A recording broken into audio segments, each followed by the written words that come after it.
Example, many of the witnesses had no direct knowledge. Many of the witnesses testified that this was second, third, or fourth-hand knowledge, not based upon being on the call. Many of the witnesses were not on the call, were not on the receiving end as the call transcript was circulated to staff members.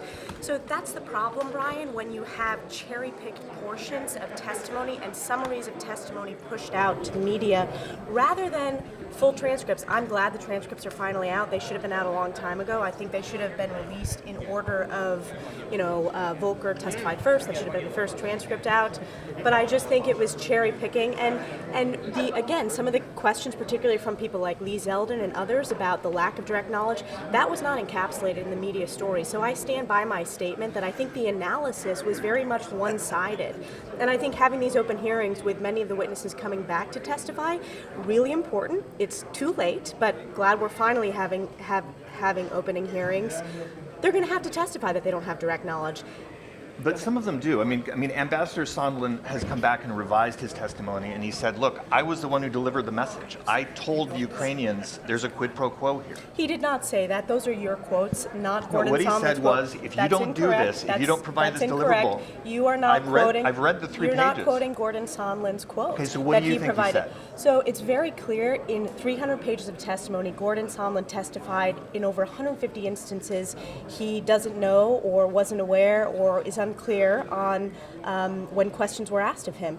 He also testified that he did not see instances of quid pro quo. He did testify that he believed the president was focused on anti-corruption, which I think we should utilize as a tool when it gives our foreign aid. Ambassador Sondland testified in these 3 additional pages that he carried the message to Ukrainian officials that if you don't say that you're going to start an investigation, these things won't happen. On corruption. Right. So I believe that we should, as the United States, when we're giving out our foreign aid, and Ukraine isn't the only country that we try to encourage to stamp out corruption. Countries like Egypt, countries like the Northern Triangle, countries like Afghanistan, where corruption is rampant. I do not believe there was quid pro quo. I think we need to look at all the testimonies as a whole. I think these open hearings are important. I know you're coming at this from your perspective, but I'm coming at this from the perspective. I'm coming to this as the person who has sat in the majority of these hearings. Mm-hmm. We still have not seen all the public releases of all the transcripts, and we're going to have open hearings this week. We also, most importantly, the phone call has been shared with the American public. The American public has had the opportunity to read it. I do not believe, whether you agree with, if this was appropriate or not, I do not believe that this rises to impeachable offenses. This is a constitutional matter, and you can disagree with the tenor of the call, but from my perspective, I do not believe this rises to impeachment. And again, I think this has been a broken process from the beginning, but I will continue to listen to the testimony. I will be an active participant in those hearings this week, but that's my comment on where we are as of today. Thank you, Congresswoman. Yes. You said that you believe we should protect the whistleblower. Do you still maintain that despite Trump calling for her identity to be revealed? So statutorily, the whistleblower should be protected from retaliation or being fired. I believe that the anonymity of the whistleblower should be protected. It has been, unfortunately, released in some media and social media outlets. I'm not going to reference the individual's name. I think we need to ask key questions, however, of the whistleblower. I think doing so in a setting that, again, protects him from retaliation is important. And again, if you look at the statute of whistleblower protections, it's being protected from being fired or being protected from retaliation in your terms of employment.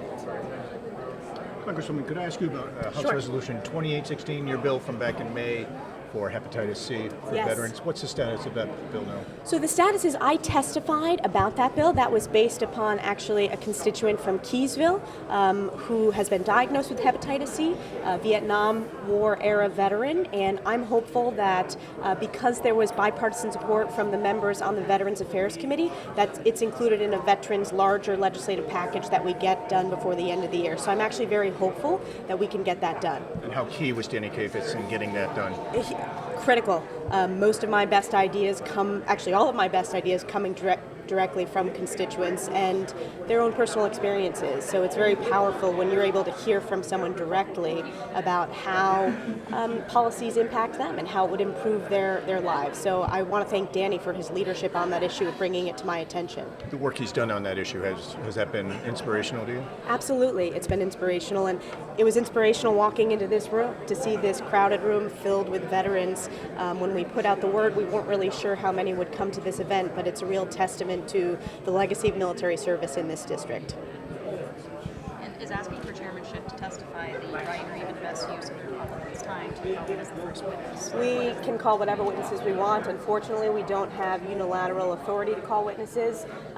Chairman Schiff has to sign off on that. I doubt he will answer questions. But if you look at special counsels in previous impeachment proceedings, typically the lead investigator in the case of the Clinton impeachment, Ken Starr, presented the findings before the Judiciary Committee. Adam Schiff should do that since he has been the lead special counsel regarding his investigation process.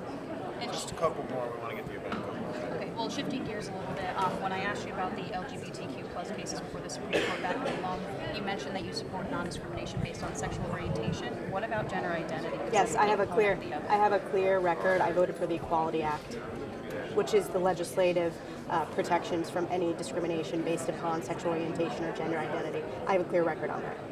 Other questions? Thank you.